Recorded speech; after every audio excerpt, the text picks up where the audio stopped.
And here in Kenya, the country has pledged to eliminate HIV and AIDS as a public health threat by 2030. That's along with ending pregnancies and gender-based violence among adolescents, or what's been dubbed the triple threat.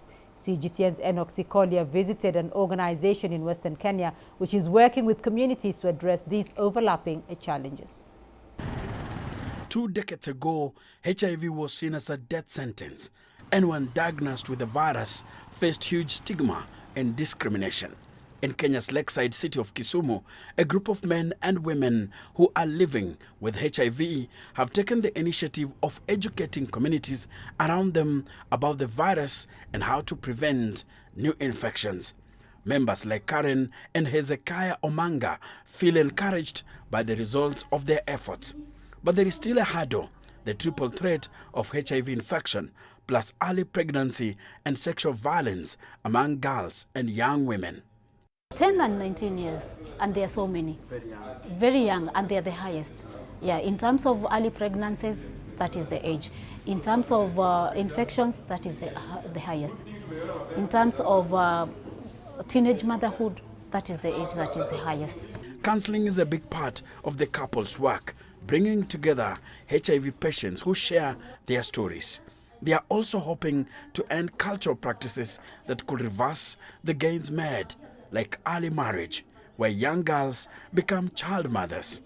Most no longer continue their studies and are exposed to the risk of acquiring HIV or other sexually transmitted infections. So we are trying to go you to you. We are trying to bring it down to almost zero. But when we hear that there are new infections again, especially from the adolescents, we are very worried, because if we don't take care of our adolescents, we are not going to have any future leaders very soon. We have where we can be able to prevent our children, like when when our children have been violated, we go to the hospital. We need to strengthen our hospitals to be able to provide PEP. PEP is prophylaxis for prevention. According to data from Kenya's National Syndemic Diseases Control Council, adolescents and young people account for 41% of new infections among adults. Women in the 15 to 24 age group are approximately 4 times more likely to contract HIV compared to their male counterparts. Any infection means that somebody could be infected, because the person who can infect somebody is the person who is infected.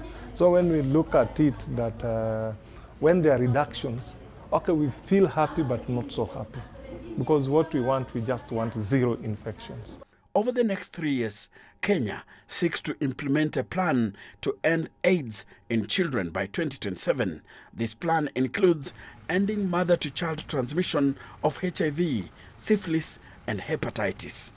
Enoch, CGTN.